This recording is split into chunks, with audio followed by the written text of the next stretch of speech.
Dr. Andy Hickson, and I'm here with Bullybox TV on location in Huddersfield with Dr. Lance Lewis. Hi there, thank you. Lance, thank you for agreeing to be interviewed today. Oh, no problem, Andy. Could you start by just introducing yourself to camera? Well, I'm Lance Lewis.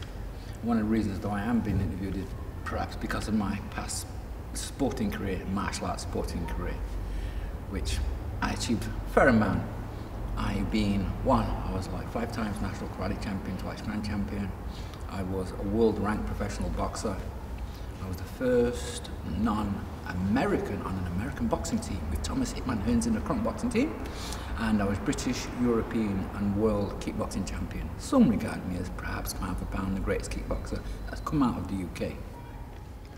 Pound for pound, the best boxer that has ever come out of the UK. Kickboxer. Pound for pound, the best kickboxer that's ever come out of the UK. And Lance, does that title still stand to date? Yes, I'd say that. I mean, the kickboxers that have come after me, I would not say, or I've not heard that say they've reached that level of ability to allow in the ring. However, with the younger generation of martial arts competitors, there are some that have taken beyond what I used to do in the ring or the mat. They've taken that now to another level. So there are some who come along now that you can say, perhaps in a number of years' time, they're going to be regarded as, yeah. Who coined that phrase? What, pound? Pound for pound. Who said that about you initially? Well, it was kind of supposed by Bob Sykes of Martial Arts Illustrated, who's a well-reputed and respected martial arts within the UK community. The coin also comes from the boxing world, Western boxing world. They'd always go like, because there were so many different champions and different weight categories and different associations, to simplify it, it was like, okay, who's the best all-round boxer out of all the weight division? So they come up with the term pound for pound. So if everybody could be the same size from heavyweight down to flyweight, that kind of encapsulates the whole thing, that everyone's same size, same weight, it'd be that person who would be the best fighter. So what weight division did you typically fight in? So what you call lightweight, super lightweight and featherweight. So within boxing it was featherweight, super lightweight and lightweight. In kickboxing it was generally super lightweight. And for the non-boxing people that are watching, what weight is that? That would be, let's say, 9 stone 10 pounds, or roughly 59 kilograms, roughly. Okay. That, yeah. Yeah. All right. So, just want to take you back in time. Okay. Okay. And just tell us briefly at what age and why you started martial arts or kickboxing, and which came first? Well, I started martial arts at the age of 12 because I went into a sports centre one day, saw all these people in these strange white clothes doing all this weird stuff, and thought, wow, I've got to do that. And so basically joined that club. This was back in 1974 roughly. And once I got involved in the karate, it had a massive impact on me as a young, child. It expanded my world in that suddenly I had access to something oriental. It's given me a whole new vision of stuff. It also, me and my best friend at the time, it gave me a tremendous confidence that was needed at that time, because with the difficulties I was facing in school, around in the street, that was such a self-esteem giver. It made me sort of analyse myself and go, I actually am okay, and I can look after myself, and I am good, type of thing. So when you were younger, just before you started with the martial arts, yeah, I was 12 then. Yeah, were you not a very confident child? Or were you getting victimised, or was there a reason why that you were lacking in confidence? I would say the reason why, or prior to me starting martial arts, I would say my confidence level was not very high. I was extremely shy, hyper shy to be truthful, and yeah, my self-esteem wasn't the best. Due to, I understand now, that was due to a number of experiences I'd had as even a younger child, because I'd been in and out of care in the 60s, you can imagine, when black families weren't allowed to adopt, so we had to go into white families, and my experiences within care wasn't the most positive, and therefore, so suddenly had all of that baggage of black child in care, went through a lot. I went to a special school as well, so my intelligence wasn't recognised, and some of my experiences in special school were kind of horrific, so horrific, my memory still blocks a lot of that out. So obviously now, this 12-year-old kid has all of this baggage, and all the stuff is suddenly starting to face in the street as they're going out, experiencing the world. So the martial arts came along and gave me a massive, massive boost to how I felt. Also, it gave a channel now for the rage, which I can say now that I had because of my experiences. I had all this rage, and it needed an outlet, a positive outlet, and that suddenly it became a channel for this rage that was there. So before then, with this rage, how did you deal with the rage? How did the rage manifest itself? Oh, well, the rage at that time would manifest itself in me getting picked on, bullied, and me suddenly releasing that rage on those who bullied me. So it became kind of, if somebody tried to bully me, I wouldn't kind of cower in fear, in a sense. It would be like, oh, there's somebody I can release this rage on. And I didn't care what size they were, or what they looked like, or what. It would be, you're gonna get my rage, because you're bullying me. And so was that conscious, or did it just happen? No, it was something that just happened psychologically. There was no, in a sense, psychologically, my mind, and as a tactic I did eventually when I competed, because I was fighting bigger opponents. Psychologically, my mind, whoever bullied me, they were bigger. I'd shrink them in my mind. I'd go, so they'd be same size as me. Right. Yeah, it was like a psychological trick, which was useful later on. So I'd shrink them, which meant then there's no problem with you releasing my rage on you. It helped me deal with the enormity of what I faced. Yeah, my mind not played tricks on me, but it was like a tactic. My mind would go, now I can put my rage on you because you're the one who's trying to make me feel bad.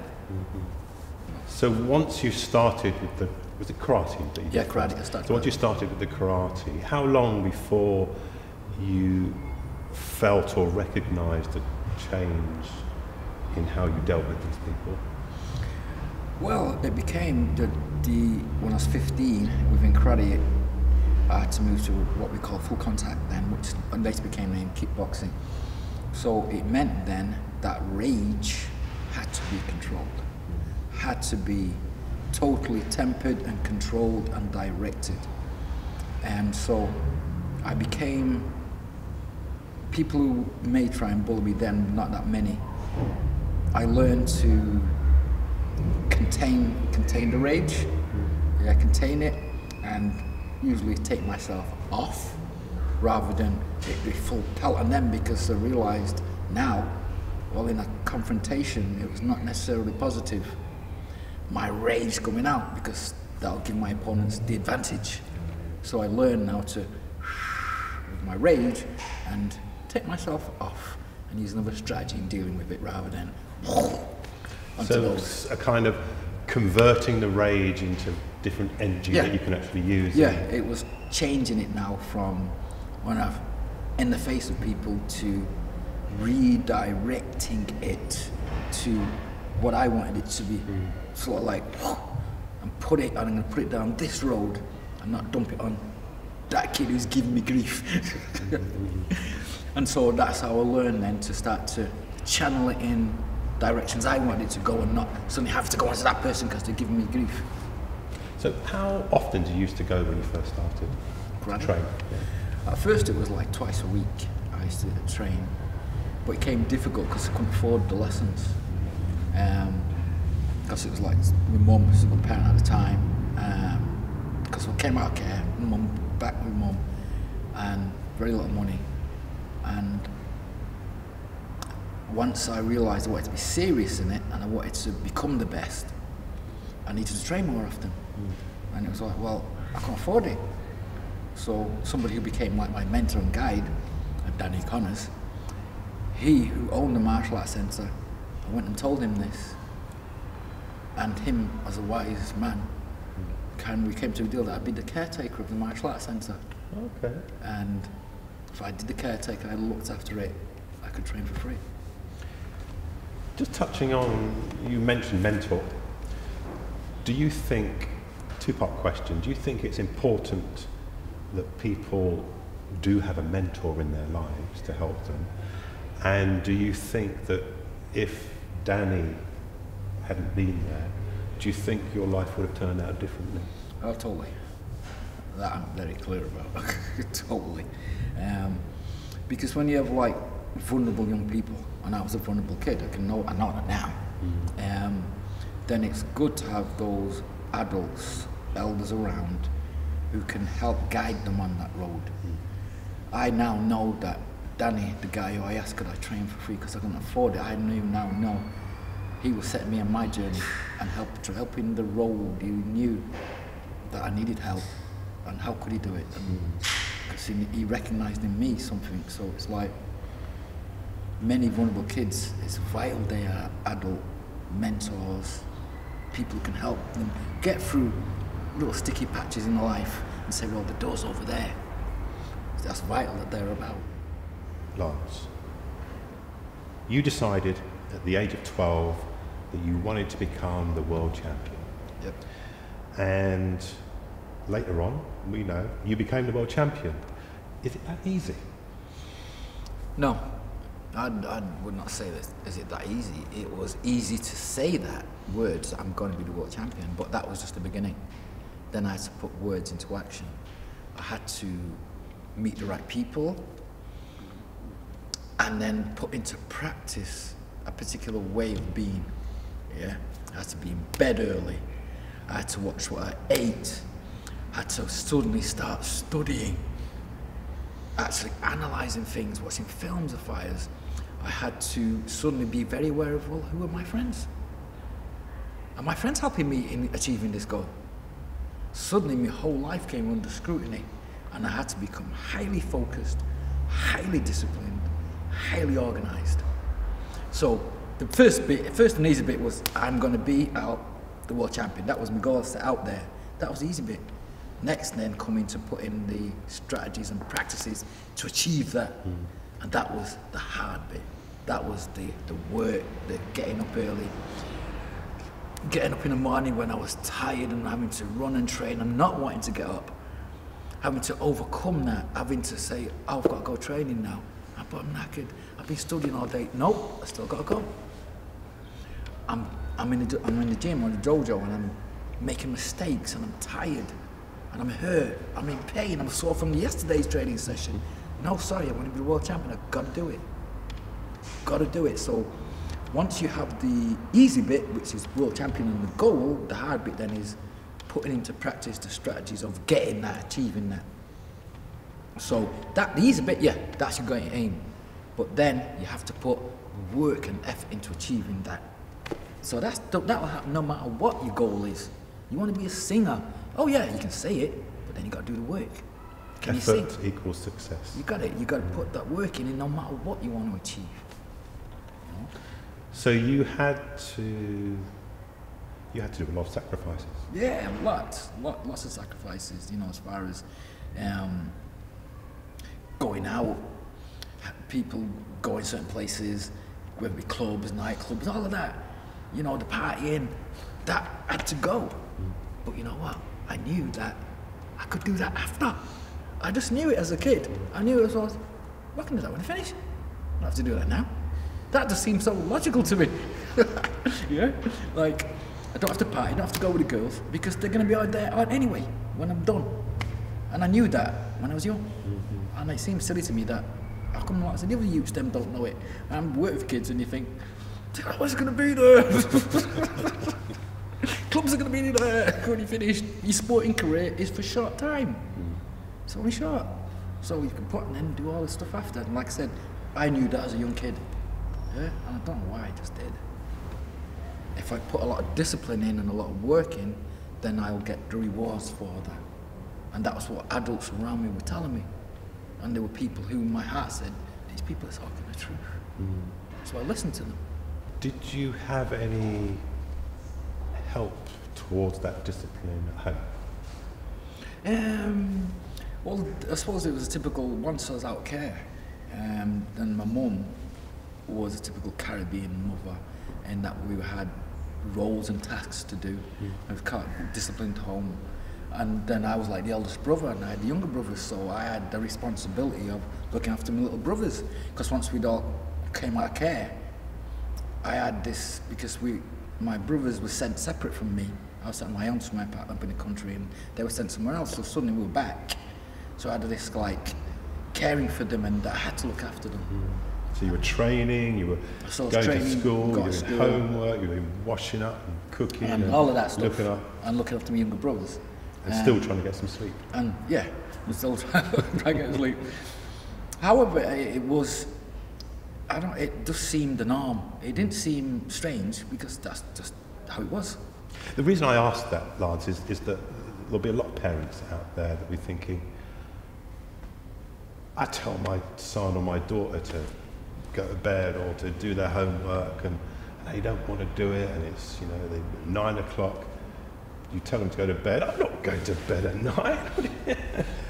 But you didn't have anybody to tell you to do that. In fact, nobody needed to tell you to do that. No. You chose to do that. Yeah, because, I fed to people at 5. And I didn't go to bed at 9. I went to bed, I'd pay for it at 5. Trying to get up, I'd be knackered. Yeah. Very extremely tired, so I won't be able to do my 5-mile run. So it became kind of logical. It seemed, well, if I don't go to bed at 9, how can I not get up at 5 and have the strength and to be able to train? It was also logical at the time, And like I said, the advice I was getting from the older people around me was your time management, bed early so you can get up early and train. And I started to, even though I had difficulty in reading, I started to read like crazy. Reading about fighters, boxers, martial arts. At that time, there were many books, but what I could get hold of. And then it was the same. They were going to bed early. They were up early. So just all fit into place. Yeah. Could you just briefly run us through a typical day of training, what you would have to do in that day? Well, a typical day was getting up at 5 a.m., warming my body up, and then running a number of miles. I used to run in boots and my tracks at the time, way back then, running boots. I would do anything from 4, 5 miles, 6 miles. That would involve sprinting, going up stairways and stuff like that to make it much more difficult. Then it would be home, it would be stretch. I'd generally go back to bed for a while, and then I'd be up and I'd be in college. Now once college was finished, it would be to the gymnasium. Now that would be the what I call the super hard work. That would be your calisthenics stuff, bag work, skipping, sparring, working on strategies and techniques. Especially sparring with other members of the gym and working on those techniques, because you're then put under pressure. So it's learning techniques, but then putting up those techniques into practice with your sparring partners while they're giving you grief, trying to punch or kick you or whatever, and you've got to either work on your defense, work on an evasive strategy, work on an offensive technique. And that is done under pressure, and that means being tight, and you've got to, ultimately I had to get to the level of what we call super fitness. So I always had to be training and testing my fitness, and also because I was studying physical education. So I realized my body was my tool. So it seemed logical. I studied about human biology. So I studied that, so I was learning about nutrition as well as diet, as well as your heart rate, pressure and muscles, all of that. So it became an academic thing as well as a physical thing. So you were trained in not only the body but your mind as well? Yeah, you have to, because one of the biggest misconceptions is about combat sport. It's actually highly intellectual. Most fighters that I know have been in boxing sport, whether it be in Muay Thai and all, they're all combat sports. Most are what I call avid chess players. I was going to touch on that. There is a sport, isn't there, where you play chess and box. You take it in turns. I think I've heard of that. Seems familiar, but it's something I've never done. Never done. Yeah. Never done. Yeah, one round of chess. And then one round and of then boxing. one round of boxing, one round of chess. Yeah. I like actually, I don't mind never going over that, but I don't know about the physical stuff, but the chess is cool. Yeah, because chess is about strategy, and the ring is a square ring. Yeah. And those who control the centre of the board, centre of the ring. And the whether it be the punch, the hook, the knight, the rook, the horse, the castle, those moves are like the techniques. Yeah. You took the body up to the peak, world champion, and you've taken the mind up to the peak in terms of achieving your PhD. Intellectual level. But they're all, to me, I don't see them separate. They're all with the body. It was intertwined. I only got my mind that level or because of what I did with my body. It was intertwined. Are there any other world champion doctors? Yeah, the present, the Klitschko's, one of the Klitschko's heavyweight champion, he's a PhD. Really? Yeah. Okay. Not that I wouldn't say the Klitschko's are the most exciting of fighters. The kind of, I wouldn't watch them too often, but one of the Klitschko's has a PhD. There's very, very few fighters who do. However, one of the biggest misconceptions is about professional fighters in whatever field. Highly intelligent, highly. It's just that the media give this illusion. If you only see 10 fighters out of all hundreds and thousands they are, you have this misconception that, fighters can't put more than 2 syllables together. When in fact, that's the furthest from the truth. Most fighters I know, what's the matter? Well, talking about misconceptions, Lance, is another misconception about why people fight, why people box, why people do martial arts. In my opinion, one of the 2 most prominent peacemakers of our time, I believe, have been Bruce Lee and Muhammad Ali. Okay. Both became top of their sports, which can be regarded as violent sports. Yes. And yet, in my opinion, they've done a lot for peace in their time. So, putting that question to you, a lot of the media, a lot of the people that come into contact with boxers, with martial artists and so on, would describe them as violent people. What would you say about that? I used to have that described to me as a school teacher when I was a school teacher, because most school teachers, when they found out what I did, they were horrified. And I used to always listen to what they were saying, and then I'd eventually start to come back and go, that's interesting, and I'd go through my experience and go, well, when it comes to pain and violence, I'd go, well, let me tell you about the sports I've done and which has been the most painful. And I'd then run down and say, I'd go, trampolining was the first most painful sport I've ever done.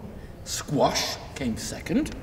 After getting whacked in the face with a racket, trampolining, my arm was ripped out. And I had to go to hospital and they had problems getting my arm back. And that was trampolining, would you believe? I'd never had that pain in ring sport, combat sport. And then the next I'd say to him, I'd say, well, that's interesting. Do you know that you lose more brain cells heading a football, let's ban soccer? And I say, well, an interesting thing about people who focus on violence, that tells me a lot about you. You don't see the whole of the sport, but focus on that one aspect of the violence. What's that say about you? So it isn't about us. It's about the very people who make that their sole focus of combat sport. Next, I would say, that's interesting, that. How does it then compare with the violence they may perpetrate in their own life, whether it be emotional or psychological violence? They were willing to say, well, this physical exterior thing was violence, but not acknowledge the violence that I would see perpetrated on children, for example, by adults. So I'd always reflect back to people who would, about violence and sport. I'd always go, oh yeah? Is that really about me or you?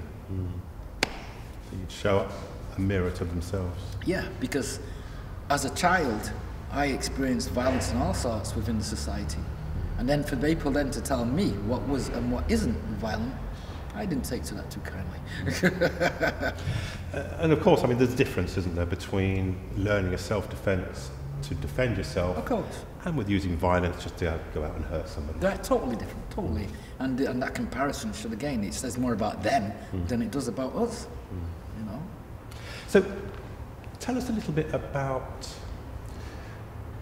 the discipline and the philosophy, if you like, of learning a martial art or kickboxing or other contact sport.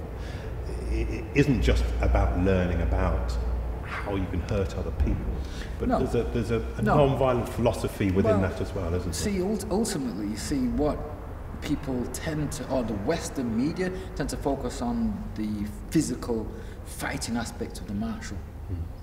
However, that is only like one aspect of it. You can say it is the iceberg, the top of the iceberg. That's the bit you see, generally. But what you tend not to see, the public, is underneath the water. What the martial arts is actually about. Yeah? That doesn't get the publicity, doesn't get the push. And for those who are serious about the martial arts and go into it, what you find is that you do all of this training, all this warriorship, all of this conditioning of your body and challenging yourself. And what it's really about is getting to understand you, me, as a martial artist. So all of the fighting I did, all of the training, all of going around the world competing, it was for one ultimate battle, which was fighting myself and understanding me. Now it took, obviously I didn't always think like that when I initially, but as you move through the martial arts, you get schooled. And there are the wise elders around who eventually pull you to the side when you think you've done it and you think you're bad, and go, oh, that's interesting, son. So you've been doing all that, what do you think that's about? Was it about fighting? Nope. You mean, no, not really. And then you start putting mirrors to you and go, no, about you learning about you. And you know what? And now, your greatest ever opponent, all of that training, all of that warriorship you've been doing, was only for one fight, and that's with yourself. And that's what I learned, that ultimately the martial arts was about picking up the skills, picking up the knowledge, picking up this about, for your ultimate challenge, which was self-mastery, the demon combating that demon, all the techniques combating within. That's what I learned it for, to be able to go, oh no, now I've got to fight me. I've got to apply this technique to myself. Not out there, but in here, against me. I remember looking up at the mountains and there was a shanty town and there's crowds at the shanty town watching. So I remember looking at them, looked at this knife and thinking, damn, that's rusty. Rusty. And then also I remember thinking, because we're in a mountain, yeah? I remember thinking, oh shit, you're not going to throw us over the edge.